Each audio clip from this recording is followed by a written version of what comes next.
Ladies and gentlemen, have you heard of this? 14 cities right here in the good old United States want to outlaw beef. That's right, outlaw beef. You didn't mishear me. This is something that has already been planned, and it's already started in places like New York City. Some of the story will make sense once I make the connections. By the end of this video, you will know why the initiative we're about to get into isn't just about sustainable food, but has broader implications for personal freedoms and the future of urban living. This is really bad, folks. Let's get into it. Hey guys, welcome back to the channel. So it's not just beef, mind you. They're aiming for a future with zero meat consumption, zero dairy, and perhaps most bewildering, only 3 new clothing items per person per year. Ladies, perk up. And get this, 1 short return flight every 3 years. Seems like someone's got their priorities straight, doesn't it? Wait, I mean, is this because of cow farts? Somebody call AOC.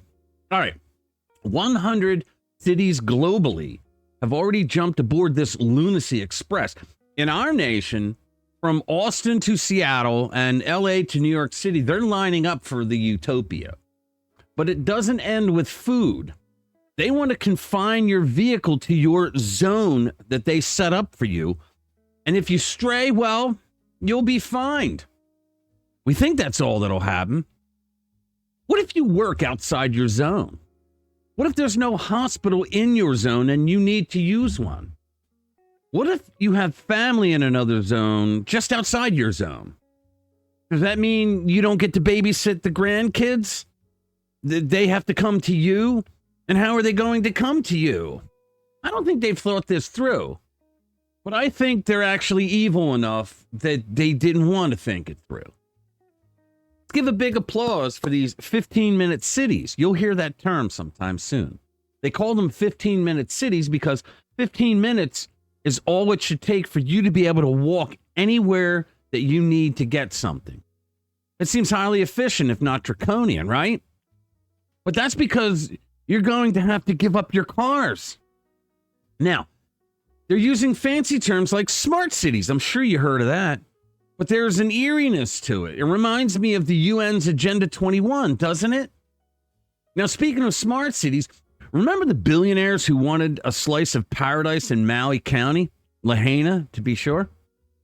And then suddenly, after the locals said, nah, we ain't selling, a fire just happened to burn down the town. It's strange, isn't it? Weird.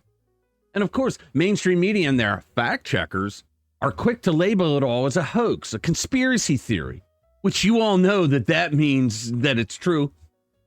Fact checkers are like the little television screens in 1984 on your living room wall.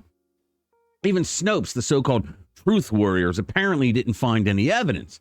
Neither did PolitiFact. Perhaps they should invest in some spectacles. But wait, the plot thickens. There's no outright ban, you see. This is how they get away with it. Just an attempt to reduce consumption. Reduce it to zero, that is. So the fact checkers and the lying misinformation fake news media are using technicalities to say that the plan is not to take us to zero meat consumption, but the overall goal is to get there. What the foul mouth is the difference? Leftists have this magic way of softening blows, don't they? First, they gently tap your rights away until one day you realize they're gone. This whole charade is part of the C40 Cities initiative. It's an alliance of mayors voluntarily stripping away our choices. Ronald Reagan said, the hardest thing to kill is a government program. Remember that. The C40 claims it's all in the name of planetary health. But stripping away persons' freedoms under the guise of planetary health, it sounds like a meat ban, a freedom ban, a control move, does it not? While these cities supposedly haven't banned anything yet, their motives are clear. They're making moves. Just look at New York City's Meatless Mondays in schools and their push for more plant-based diets. New York City Mayor Eric Adams was all behind this initiative before he got elected, creating Meatless Monday. It's a scam. I call these people the watermelon people. That's because they're green on the outside and communist red on the inside. This globalist movement seems like it's under the radar, but It's there, it's in plain sight. And those who deny it, well, they're either in on it or they're blinded by it because they were promised money, power, or both. All right, make sure you subscribe to our channel and share our videos with like-minded friends who want to stay informed with what's really going on. Stay informed, stay vigilant. Always remember, read between those lines and the lies. Thanks for watching this video. I'll see you in the next one. You got me feeling like a firebolt high in the sky, looking like a thunderstorm, boy.